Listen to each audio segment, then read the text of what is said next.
Here's a big box of solar lights that I'm about to try out. These were sent to me so I could try them, and the box is upside down.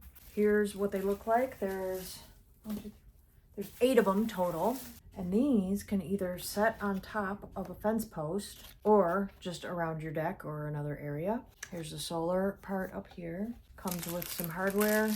They're all packed in here very nicely. There's a spot for a AAA battery here. Oops, in here. It actually has the battery in there. You just have to pull this out to activate it. Okay, so I'm gonna get them installed outside.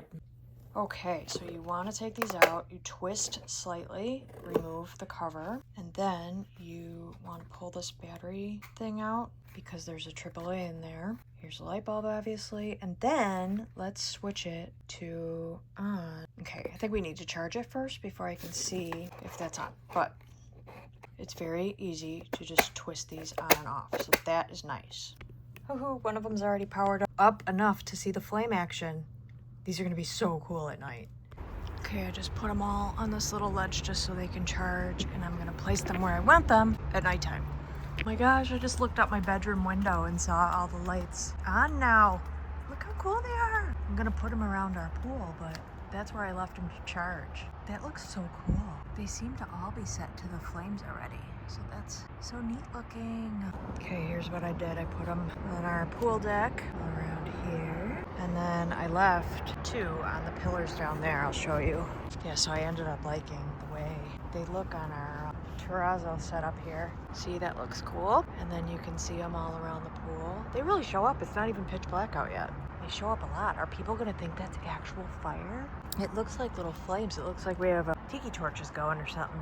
I love them. They're super fun, work really well, very bright, I think. And since I'm recording our little trellis here, we had a really horrible storm come through here and kind of take out quite a bit in this yard. So that's why I haven't rebuilt that yet. So all I had to do was what I showed you earlier when I took these off. They were all already on. I pulled the little strip out of the battery to activate it, and then I let them sit in the sun and charge. And then when I came out here, they were already on, and they were already set to flame because you can change them to just like a solid light. There, I just put it on solid, but I like the flame. I think that's extra fun. And that's all I had to do. And you see, you don't have to put them on a fence post. You can just set them wherever. Move them around, or you can use the included hardware to screw them into your fence posts.